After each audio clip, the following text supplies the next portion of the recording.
শ্রদ্ধা চা তৈরি করতে রান্নাঘরে যা। ঠিক তখনই কীর্তি সিয়ার ঘর থেকে বেরিয়ে আসে একটু চিন্তিত মুখে।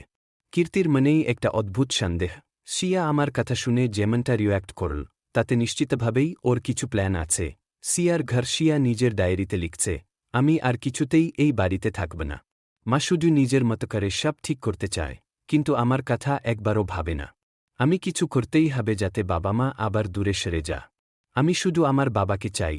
অবদের অফিস অভয়ে ফোনে শ্রদ্ধাকে বলে, শ্রদ্ধা, আমি আর শানভি একটু আগেই রওনা হব। শানভি এক্সাইটেড। ও নতুন একটা গান শিখেছে, তোমাদের দেখাবে বলছে। শ্রদ্ধার বাড়ি, বাইরের গেট, শিয়া পেছন দরজা দিয়ে গেট খুলে বেরিয়ে যাচ্ছে। ঠিক তখনই কীর্তি দেখতে পেয়ে চিৎকার করে, শিয়া, তুমি কোথায় যাচ্ছ? সিয়া, রেগে, তোমার বলার দরকার নেই। আমি যা চাই করব। এটা আমার বাড়ি না। রাস্তা। সিয়া একা একা হাঁটছে। রাস্তায় কিছু ছেলে তাকে ঘিরে ঘরে, এই ছোট, কোথায় যাচ্ছিস একা একা? ঠিক তখনই মোহিতা বাইক নিয়ে আসছে।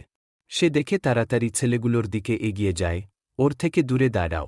আর এক পা এগুলেই পুলিশের কাছে তুলে দেব। ছেলেরা পালিয়ে যা। মোহিত সিয়াকে নিয়ে যায় পাশে। মোহিত, তুমি একা একা বেরিয়ে এসেছ? এটা কি ঠিক করেছ? শিয়া, চোখে জল, আমার কেউ নেই। মোহিত কাকা। সবাই মিথ্যে কথা বলে। শ্রদ্ধার বাড়ি। শ্রদ্ধা সিয়াকে না পেয়ে চিৎকার করে সবাইকে ডাকে। কীর্তি লজ্জিত মুখে বলে, দিদি, আমি সিয়াকে কিছু বলতে গিয়ে ভুল করেছি।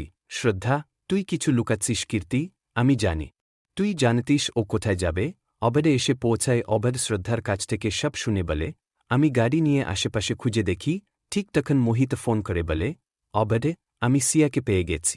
একদম ঠিক আছে। ও অবদের বাড়ি। সানভি খুশিতে বসে ফুল দিয়ে সাজাচ্ছে টেবিল। সে ভাবে বাবা মা আর শিয়া আসবে আর আজ সবাই একসাথে ডিনার করবে। সিয়া ফিরে আসে। সিয়া মুখ নিচু করে শ্রদ্ধার সামনে দাঁড়া। শ্রদ্ধা কিছু না বলে সিয়াকে জড়িয়ে ঘরে।